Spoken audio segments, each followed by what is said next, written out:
ഓടും കുതിര, ചാടും കുതിര, വെള്ളം കണ്ടാൽ നിൽക്കും കുതിര എന്നൊരു പഴഞ്ചൊല്ലുണ്ട്. അത് ശരിക്കും പറഞ്ഞാൽ പണ്ട് ചെരുപ്പായിരുന്നെങ്കിൽ കുറച്ച് കാലത്തേക്ക് ഇത് എക്സമാ ടൂട്ടണായിരുന്നു. എന്താ വെച്ച് കഴിഞ്ഞാൽ ഗായ്സ്, എല്ലാവർക്കും പുതിയൊരു വീഡിയോയിലേക്ക് സ്വാഗതം. അപ്പോൾ നമ്മൾ നിൽക്കുന്നത് നമ്മൾ എപ്പോഴും പറയുന്ന പോലെ തന്നെ തലയോപ്പറമ്പിൻ്റെ ഏറ്റവും ഭംഗിയുള്ളൊരു സ്ഥലത്ത് തന്നെയാണ്. ജസ്റ്റ് ഒന്ന് കണ്ടു നോക്കും.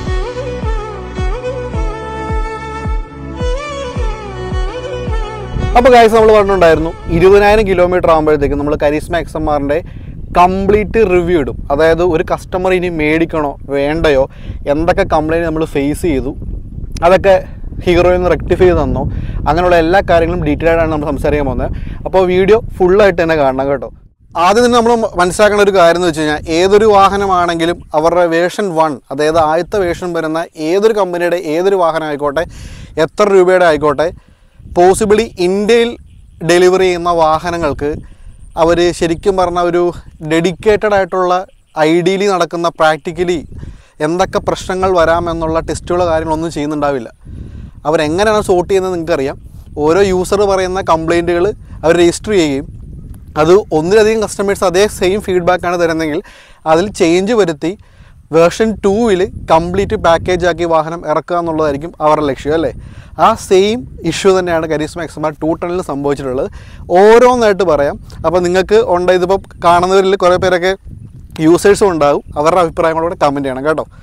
ആദ്യത്തെ ഇഷ്യൂ സ്റ്റാർട്ട് ചെയ്യുന്നത് ക്വാളിറ്റിയുടെ കാര്യം തന്നെയാണ്. നമുക്ക് ആനയും മേടിക്കാം, അതിൻ്റെ തോട്ടി മേടിക്കാൻ പൈസ ഇല്ല എന്ന് പറയുന്ന ഒരു സ്കീം തന്നെയാണ് ഹീറോ XMR 210-ൽ കാണിച്ചിരിക്കുന്ന ഒരു വികൃതി എന്ന് വേണ്ടി പറയാം.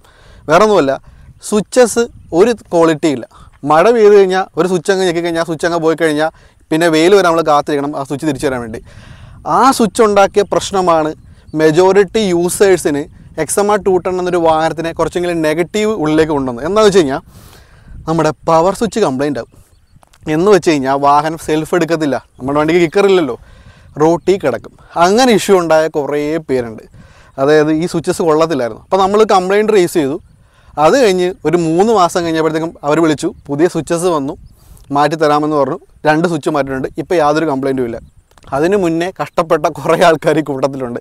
അപ്പം ക്വാളിറ്റി ഇഷ്യൂ അവർ ആദ്യം വരുത്തിയത് സ്വിച്ചസിലാണ്. സ്വിച്ചസ് തീരെ ക്വാളിറ്റി ഇല്ലായിരുന്നു. പക്ഷേ ഇപ്പോൾ വരുന്നത് അടിപൊളി സ്വിച്ചാണ്. അത് ഇലുമിനേഷനോടുള്ള സ്വിച്ചാണ്. നമ്മൾ ബജാജിൻ്റെ വണ്ടിയിൽ കാണില്ലേ, ഓരോ ലൈറ്റിനും ഇലുമിനേഷൻസ് ഉണ്ടായിരിക്കും ഓരോ സ്വിച്ചസിന്. ആ സെയിം പാക്കേജിൽ ഇപ്പം നല്ല ക്വാളിറ്റിയുള്ള സ്വിച്ചസ് നമുക്ക് റീപ്ലേസ് ചെയ്തിട്ടുണ്ട്. പിന്നെ ഞാൻ പറയുന്ന കാര്യം വെച്ച് കഴിഞ്ഞാൽ, ഒരു വാഹനത്തിനും 5 വർഷം വാറണ്ടി അല്ലെങ്കിൽ 70,000 കിലോമീറ്റർ വാറണ്ടി വരുന്ന ഒരു ബ്രാൻഡുകളും ഇന്ന് ഇന്ത്യയിലില്ല. അത് ഇവിടെ തരുന്നതുകൊണ്ട് തന്നെ നമ്മൾ രജിസ്റ്റർ ചെയ്യുന്ന കംപ്ലയിൻറ്റുകൾക്കെല്ലാം വേണ്ട വിധത്തിലുള്ള റീപ്ലേസ്മെൻറ്റ് വരുന്നുണ്ട്. ഒന്നിനും റിപ്പയർ അല്ല വരുന്നത്, എല്ലാത്തിനും റീപ്ലേസ്മെൻറ്റ് ചെയ്തു തരുന്നുണ്ട്. അതൊരു വലിയൊരു കാര്യമാണ്. അപ്പം അത് ബാക്കിയുള്ള കമ്പനികൾ പഠിക്കേണ്ടതാണ്. കാരണം ഒരു വേർഷൻ 1 വാഹനമല്ല, അവരുടെ എല്ലാ വാഹനങ്ങൾക്കും സെയിം പാക്കേജാണ് അവർ കൊടുക്കുന്നത്. അതായത് റീപ്ലേസ്മെൻറ്റ് കിട്ടുന്നുണ്ട്. 70,000 കിലോമീറ്റർ വരെ നമ്മളുണ്ടാക്കാത്ത ഏത് കംപ്ലയിൻ്റ് ആണെങ്കിലും റീപ്ലേസ് ചെയ്ത് തരുന്നുണ്ട്. അപ്പം ആ വകയിൽ നമുക്ക് എന്ത് ചെയ്തു, ഈ 2 സ്വിച്ചും അവർ ഫ്രീ ആയിട്ട് റീപ്ലേസ് ചെയ്യുന്നുണ്ട്. നമ്മൾ അടുത്തൊരു മേജർ ഇഷ്യൂ ഫേസ് ചെയ്തത് എൻജിൻ സൈഡിൽ നിന്ന് തന്നെയാണ്. അതായത് ഷിമ്മിൻ്റെ നോയ്സ്. നമ്മൾ റിഫൈൻഡ് എൻജിൻ ആണെങ്കിൽ നമുക്ക് യാതൊരുവിധ നോയ്സും വരാൻ പാടില്ല എന്നുള്ളതാണല്ലോ നമ്മുടെ കണക്ക്. പക്ഷേ DOHC എൻജിൻ ഞാൻ മുൻപ് ഉപയോഗിച്ചിട്ടുണ്ട്. നമുക്ക് RR310 നമ്മുടെ കൂട്ടുകാരനുണ്ടായിരുന്നു. അത് യൂസ് ചെയ്ത വണ്ടിയിലും ആ ഷിമ്മിൻ്റെ നോയ്സ് കേൾക്കാൻ പറ്റും. വണ്ടി ഹീറ്റാക്കി കഴിയുമ്പം ഷിം നോയ്സ് ഉണ്ട്. പക്ഷേ കുറച്ച് വലിയ ഷിം നോയ്സ് കൂടുതലായിട്ട് വാഹനത്തിന് വലിവ് പോവുകയും അങ്ങനെ കംപ്ലയിൻ്റൊക്കെ ഉണ്ടായി. അപ്പോൾ അതുമായിട്ട് നമ്മൾ സമീപിച്ചതും ഹെഡ് ചേഞ്ച് തന്നു. ഫ്രീ ആയിട്ട് ഒരു കോസ്റ്റ് പോലും മേടിക്കാതെ ഹെഡ് ചേഞ്ച് ചെയ്ത് ആ ഇഷ്യൂ സോർട്ട് ചെയ്തിട്ടുണ്ട്. പക്ഷേ ബൈക്ക് കൃത്യമായിട്ട് ഫിക്സ് ചെയ്യാൻ പറ്റാത്തതിൻ്റെ പ്രശ്നം കാരണം ആ ഷിം നോയ്സ് ഇപ്പോഴും കണ്ടിന്യൂ ചെയ്യുന്ന യൂസേഴ്സ് ഇപ്പോഴും ഉണ്ട്. പക്ഷേ നമ്മുടെ വണ്ടിക്ക് അത് ചേഞ്ച് ചെയ്ത ശേഷം യാതൊരു ഇഷ്യൂസും ഉണ്ടായില്ല. ഷിം നോയ്സ് ഉണ്ട്, ആ ഷിമ്മിൻ്റെ വോയിസ് ഇപ്പോഴും ഉണ്ട്. പക്ഷേ അത് മാരകമായ സംഭവമല്ല. വാഹനത്തിന് പവർ ലോസോ കാര്യങ്ങളൊന്നും വരുന്നില്ല. വണ്ടി ഹീറ്റായി കഴിയുമ്പോഴാണ്, അത് നോർമലായി കഴിയുമ്പോഴത്തേക്കും ആ സൗണ്ട് പോകുന്നതുകൊണ്ട് യാതൊരുവിധ ഇഷ്യൂസും ഉണ്ടായിട്ടില്ല. പക്ഷേ കറൻ്റ് കുറച്ച് യൂസേഴ്സിന് അത് ഇഷ്യൂ ആയിട്ട് തന്നെ ഫേസ് ചെയ്യുന്നുണ്ട്. പിന്നെ ഞാൻ പറയുന്നത്, നമ്മൾ അത്യാവശ്യം അഗ്രസീവായിട്ടുള്ളെങ്കിൽ നമ്മൾ ഒരു 200cc മേലുള്ള ഒരു വാഹനം മേടിക്കുമ്പോൾ ആ വാഹനം സീസൺ ചെയ്യുക എന്ന് പറയുന്നൊരു പ്രോഗ്രാമുണ്ട്. അത് പലർക്കും അറിയാത്തതും ഇതുപോലുള്ള പ്രശ്നങ്ങൾക്ക് കാരണമാകാറുണ്ട്. സീസണിങ് എന്ന് ഉദ്ദേശിക്കുന്നത്, നമ്മളൊരു വാഹനം ഫസ്റ്റ് സർവീസ് ചെയ്യുമ്പോഴത്തേക്കും ഒരു ലോങ് റൈഡ് ഹൈ സ്പീഡിലല്ലാതെ ലോ സ്പീഡിലും കാര്യങ്ങളിലും മെയിൻറ്റെയിൻ ചെയ്ത് ഒരു ലോങ് റൈഡ് എടുക്കാമെന്ന് പറയും. അത് എൻജിൻ്റെ കപ്പാസിറ്റി വർദ്ധിക്കും. അപ്പോൾ സീസണിങ്ങിനെ പറ്റി കൂടുതൽ അറിയാവുന്നവരെന്ന് ജസ്റ്റ് ഒന്ന് കമൻറ്റ് ചെയ്യുക. ചിലവർ ഇതൊരു പുതിയൊരു വാക്കായിരിക്കും. ശരിക്കും പറഞ്ഞാൽ നമ്മൾ ഏതൊരു ബൈക്കാണെങ്കിലും അങ്ങനെ ചെയ്യുന്നത് ബൈക്കിൻ്റെ ലൈഫ് കൂട്ടുമെന്നുള്ളത് തന്നെയാണ്. കാരണം നമ്മൾ ലോങ് ഡ്രൈവ് പോകുമ്പോൾ ആ വാഹനത്തിൻ്റെ കംപ്ലയിൻറ്റ് ഉണ്ടെങ്കിൽ പുറത്ത് കാണിക്കുകയും അല്ലെങ്കിൽ അത് ഫിക്സ് ചെയ്യാനുള്ള സമയമാണത്. അപ്പോൾ സീസൺ ചെയ്യാത്ത ബൈക്കുകൾ ലോ കിലോമീറ്റർ ആണെങ്കിലും കംപ്ലയിൻറ്റ് കാണിക്കാം ഇതുപോലുള്ള ബൈക്കുകൾ. അതും കുറച്ച് പേർക്ക് ഇത് ഇഷ്യൂ ആയിട്ട് വന്നിട്ടുണ്ട്. അപ്പോൾ ഷിം നോയ്സ് ആണ് നമുക്ക് രണ്ടാമത് വന്ന ഇഷ്യൂ. അടുത്ത മൂന്നാമത്തെ ഇഷ്യൂ എന്ന് പറഞ്ഞാൽ വണ്ടിക്ക് മിസ്സിങ് ഉണ്ടായിരുന്നു. അപ്പോൾ മിസ്സിങ് എന്ന് പറഞ്ഞ് നമ്മൾ ആദ്യമേ ആലോചിച്ചപ്പോൾ ഒരു ക്ലീനിങ് ഒക്കെ ചെയ്തു. അപ്പം ക്ലീനിങ്ങിൻ്റെ ഇഷ്യൂ അല്ലായിരുന്നു. ഇപ്പോൾ വരുന്ന വാഹനങ്ങൾ E20 പെട്രോളിയമാണ് വേണ്ടത്, അല്ലെങ്കിൽ ഗ്രേഡ് കൂടിയ പെട്രോൾസാണ് വേണ്ടത്. അപ്പം അവർ സജസ്റ്റ് ചെയ്തു നിങ്ങളിനി പ്രീമിയം പെട്രോൾ യൂസ് ചെയ്തോളൂ, അങ്ങനെ ഇഷ്യൂസ് ഉണ്ടാവില്ല. പക്ഷേ പ്രീമിയം പെട്രോൾ യൂസ് ചെയ്യാൻ തുടങ്ങിയപ്പോഴത്തേക്കും മിസ്സിങ് ഇല്ല. അപ്പോൾ നോർമൽ പെട്രോൾ യൂസ് ചെയ്യാൻ ഈ വാഹനത്തിൽ ബുദ്ധിമുട്ടാണ്. പ്രീമിയം പെട്രോൾ യൂസ് ചെയ്യുവാണെങ്കിൽ യാതൊരു ഇഷ്യൂ ഇല്ല. ഞാൻ ശരിക്കും പറഞ്ഞാൽ 20,000 കിലോമീറ്റർ റഫ് യൂസാണ്. അപ്പോൾ ഡെയിലി 100 കിലോമീറ്റർ എന്ന് പറയുമ്പോൾ ഇത് ആവറേജ് ആലോചിക്കാം. അതുകൂടാതെ ട്രിപ്പുകൾ പോകുന്നുണ്ട്. അപ്പം എനിക്ക് വേറെ എഞ്ചിൻ സൈഡിൽ നിന്ന് യാതൊരു ഇഷ്യൂസും ഉണ്ടായിട്ടില്ല. കുറച്ച് പേർക്ക് ക്ലച്ചിൻ്റെ കേബിൾ പൊട്ടിപ്പോകുന്നതായിട്ടൊരു ഇഷ്യൂ ചെയ്തിട്ടുണ്ട്. പക്ഷേ എനിക്ക് ഇത്രയും ഇഷ്യൂ ഒന്നുമില്ല. അത് ചിലപ്പോൾ ഓരോ സർവീസ് സെൻറ്ററിൽ ഫിക്സ് ചെയ്യുമ്പോൾ ഉണ്ടാകുന്ന ചെറിയ ചെറിയ പ്രശ്നങ്ങൾ ആവാം, അല്ലെങ്കിൽ അത് ക്വാളിറ്റി ഇഷ്യൂസ് ആവാം. ഒരു കോമഡി കംപ്ലയിൻറ്റ് കൂടി ഉണ്ട്, വേറെ ഒന്നുമില്ല. ഈ വണ്ടിയുടെ ഓട്ടോമാറ്റിക് ഹെഡ്ലൈറ്റാണ്. അത് പലർക്കും അറിയായിരിക്കും. അത് ശരിക്കും പറഞ്ഞാൽ കേരളത്തിൽ പറ്റില്ല. ഓരോ 200 മീറ്ററിൽ മരങ്ങളും ഉണ്ടാവും, ചില്ലകളുണ്ടാവും, ഇരുട്ടുള്ള സ്ഥലങ്ങളുണ്ടാവും. അപ്പോൾ പകൽ സമയത്ത് ഓപ്പോസിറ്റ് ഡ്രൈവർ വരുമ്പോൾ നമുക്ക് പ്രാന്താണെന്നായിരിക്കും വിചാരിക്കുന്നില്ല. കാരണം ഈ ലൈറ്റ് ബ്ലിങ്ക് ചെയ്തുകൊണ്ടേയിരിക്കും.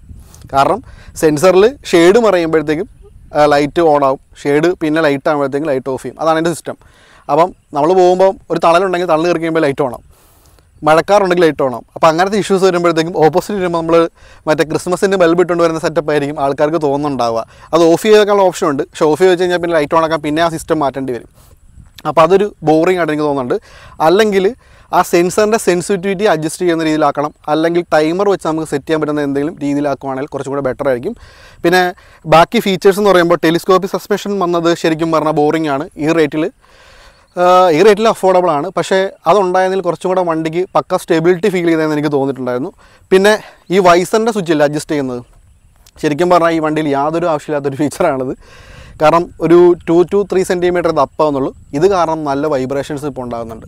അതായത് ബാക്കിയുള്ള യൂണിറ്റിന് വൈബ്രേഷൻ ഇല്ലെങ്കിലും ഈ പറയുന്ന വൈസർ കാരണം നമുക്ക് നല്ല രീതിയിൽ എന്ത് ചെയ്യുന്നുണ്ട്, വൈബ്രേഷൻസ് ഫീൽ ചെയ്യുന്നുണ്ട്. അത് ഞാൻ നിങ്ങൾക്ക് കാണിച്ചു തരാം.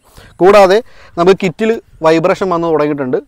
വൈബ്രേഷൻ ഈ പോർഷനിൽ നിന്നല്ല, ലോവർ പോർഷൻ. ഇത് കാരണം ശരിക്കും പറഞ്ഞാൽ നല്ല രീതിയിൽ എഞ്ചിന് ഒത്തിരി കവറപ്പ് വരുന്നൊരു സാധനമല്ല, എങ്കിലും ഇവിടെയുള്ള പോർഷൻസ് നല്ലപോലെ വൈബ്രേഷൻ വരുന്നുണ്ട്. അത് നമുക്ക് ഫീൽ ചെയ്യുന്നുണ്ട്.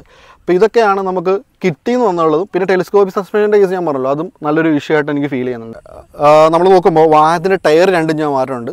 അപ്പോൾ നോർമലി ബാക്കിയുള്ള വാഹനങ്ങൾ ഡ്യൂക്കൊക്കെ യൂസ് ചെയ്യുമ്പോഴത്തേക്കും ടയർ ഏകദേശം 4000 രൂപ തൊട്ട് മുകളിലോട്ടായിരിക്കും നമുക്ക് എപ്പോഴും വന്നിട്ടുണ്ടാവുക. പക്ഷേ ടയർ ഈ വാഹനത്തിൻ്റെ സൈസ് വെച്ചിട്ട് വരുന്നത് ചെറുതല്ല, എങ്കിലും അത് അഫോർഡബിൾ റേറ്റിൽ ആണ് അതിൻ്റെ ഫിക്സിങ് വരുന്നത്. ഏകദേശം പുറകിലെ ടയറിന് 3200 വന്നുള്ളൂ, ഫ്രണ്ടിൽ തന്നെ 1800 വന്നുള്ളൂ. അപ്പോഴോടെ ഒറിജിനൽ ടയറാണ് കിടക്കണത്. അപ്പോൾ ആ രീതി നോക്കുമ്പോൾ വണ്ടിക്ക് നല്ല ബെനിഫിറ്റാണ്. ഇനി മൈലേജിൻ്റെ കാര്യം ഞാൻ ഒരിക്കലും നമുക്ക് ഫിക്സ് ചെയ്ത് പറയാൻ പറ്റത്തില്ല. ആ റൈഡറെ ഡിപ്പെൻഡ് ആയിരിക്കും മൈലേജ്. എനിക്ക് നോർമലി ഞാൻ എപ്പോഴും പില്ലൻ വെച്ചാണ് റൈഡ് ചെയ്യുന്നത്. എനിക്ക് മൈലേജ് കിട്ടുന്നത് 35 കിലോമീറ്ററാണ് മാക്സിമം. ചില കണ്ടീഷനിൽ 38 കിലോമീറ്റർ ആണെന്നുണ്ട്. പക്ഷേ നമ്മുടെ ഗ്രൂപ്പിലുള്ള യൂസേഴ്സിന് 45 വരെ കിട്ടുന്നുണ്ട്. ഒരു സിംഗിൾ റൈഡാണ്, ഹൈവേ യൂസ് ചെയ്യുന്ന ആൾക്കാരാണ്. അവർക്ക് 45 കിലോമീറ്റർ ആവറേജ് കിട്ടുന്നുണ്ടെന്നാണ് പറയുന്നത്. പിന്നെ ടാങ്ക് കപ്പാസിറ്റി കോമഡിയാണ്, 11 ലിറ്ററേ ഉള്ളൂ. അതിൽ 5 ലിറ്റർ റിസർവാണ്, 6 ലിറ്ററാണ് യൂസ് ചെയ്യാൻ പറ്റുന്നത്. നമുക്ക് എപ്പോഴും പെട്രോൾ ഓടിക്കാനുള്ള വരെ ഉണ്ടാവും. ഈ ട്രിപ്പ് പോയി കഴിയുമ്പോൾ ഞാനാണ് ഏറ്റവും കൂടുതൽ പമ്പിൽ കയറുന്നത്. വേറൊന്നുമില്ല, പെട്ടെന്ന് 5 ലിറ്റർ തീരും. അപ്പം ആൾക്കാർ നമ്മൾ ഉദ്ദേശിക്കുമ്പോഴത്തേക്കും ഇതിന് തന്നെ എപ്പോഴും പമ്പിൽ കയറണം എന്നുള്ളത്. ശരിക്കും പറഞ്ഞാൽ ബാക്കിയുള്ള 5 ലിറ്റർ എനിക്ക് ഹിമാലയനും അങ്ങനെ തന്നെയാണ്, 5 ലിറ്റർ റിസർവ് വരും. ബാക്കി 6 ലിറ്ററാണ് യൂസ് ചെയ്യാൻ പറ്റുന്നത്. അപ്പോൾ പെട്ടെന്ന് ഹാഫ് പെട്ടെന്ന് താഴത്തേക്ക് വരും. അപ്പോൾ നമ്മൾ പെട്ടെന്ന് മൈലേജിൻ്റെ ഇഷ്യൂ അങ്ങനെ തോന്നും. പക്ഷേ മൈലേജ് ഇഷ്യൂ അല്ല, ആക്ച്വലി വണ്ടിക്ക് ഒരു ആവറേജ് 35 കിലോമീറ്റർ കിട്ടുന്നുണ്ട്. അതൊരു ബെറ്ററാണ്. പിന്നെ ഞാൻ പറയുന്നത് 200 cc കോൺസെപ്റ്റിൽ നോക്കുമ്പം 200 cc കിങ് ആണെന്ന് ചോദിച്ചാൽ കിങ് തന്നെയാണ് വണ്ടി. നിലവിൽ ഈ വണ്ടിയുടെ പെർഫോമൻസ് വെച്ചിട്ട് ഇതിനെ ബീറ്റ് ചെയ്യാൻ പറ്റുന്ന വണ്ടി നിലവിലില്ല 200 cc. നമുക്ക് RC200 ഇനിഷ്യലി പിടിക്കുമെങ്കിലും ഇത് ഞാൻ പറഞ്ഞില്ല, 3rd ഗിയർ തൊട്ടാണ് പെർഫോമൻസ് സ്റ്റാർട്ട് ചെയ്യുന്നത്. അപ്പോൾ നമുക്ക് അപ്പ് ചെയ്ത് പിടിക്കാൻ പറ്റും. കാരണം ഒരു സിറ്റി റൈഡിന് കംഫോർട്ടബിൾ ആയിട്ടുള്ള, ഇത് ശരിക്കും പറഞ്ഞാൽ ഒരു സ്പോർട്ട് ടൂറായിട്ടാണ് കൺസിഡർ ചെയ്യാൻ പറ്റുള്ളൂ. ആദ്യത്തെ 3 ഗിയറുകൾ എന്ന് പറഞ്ഞാൽ നമുക്ക് സിറ്റി റൈഡ് ഭയങ്കര കംഫോർട്ടാണ്, അഗ്രസീവ് അല്ല, ഒത്തിരി സൗണ്ടോ കാര്യങ്ങളൊന്നുമില്ല, നമുക്ക് നോർമലി പുഷ് ചെയ്ത് ഓടിക്കാൻ പറ്റുന്ന രീതിയിലാണ്. 4th ഗിയർ തൊട്ടാണ് നമുക്കിതിൻ്റെ കംഫോർട്ട് വരുന്നത്. 4th തൊട്ട് 6th വരെ കംഫോർട്ടാണ്. അതിൽ 5ാമത്തെ ഗിയറാണ് ഞാൻ കൂടുതലും യൂസ് ചെയ്യുന്നത്. കാരണം 5ാമത്തെ ഗിയർ ലോ എൻഡിലും വർക്കാവും, ഹൈ സ്പീഡിലും വർക്കാവും. അത് നമുക്ക് പറയില്ലേ, ആ ഒരു 50 കിലോമീറ്ററിൽ നിന്ന് 120 കിലോമീറ്റർ ആ ഗിയറിൽ തന്നെ നമുക്ക് പുഷ് ചെയ്ത് ഓടിക്കാൻ വേണ്ടി പറ്റും. അപ്പോൾ അത് നല്ലൊരു ഫീച്ചറായിട്ട് എനിക്ക് തോന്നിയിട്ടുണ്ട്. ഗിയർ റേഷ്യോൻ്റെ ആണ്. അപ്പം ആ സെയിം എൻജിൻ വെച്ചിട്ടാണ് പുതിയ എക്സ്പൾസ് 2 ടൺ വന്നേക്കണേ. അപ്പോൾ അത് ശരിക്കും പറഞ്ഞാൽ ഒരു വിഷയം ഉണ്ടാക്കും. ഇനി ഈ വണ്ടി മേടിക്കണോ വേണ്ടതെന്ന് ചോദിച്ചു കഴിഞ്ഞാൽ നിങ്ങൾ ഈ വർഷം കൂടെ വെയിറ്റ് ചെയ്യുക. ഇപ്പോൾ ഉള്ള കംപ്ലയിൻറ്റുകളെല്ലാം സോർട്ട് ചെയ്ത് അവർ ഫിക്സ് ചെയ്ത് തരുന്നുണ്ട്. അപ്പം 2025 വരുന്ന 2 ടണ്ണിന് UST ഫോർക്ക് വിത്ത് TFT ഡിസ്പ്ലേ ആണ് വരുന്നത്. ഡിഫറെൻറ്റ് ടൈപ്പ് മോഡ്സ് ഉള്ള വാഹനമാണ് വരുന്നത്. കുറച്ചും കൂടെ അഗ്രസീവ് ആയിരിക്കും. നമുക്ക് വേണമെങ്കിൽ മൈലേജ് വേണമെങ്കിൽ നമ്മൾ ഈ അർബൻ ക്രൂസ് അങ്ങനത്തെ മോഡുകൾ മാറ്റി യൂസ് ചെയ്യാൻ പറ്റും.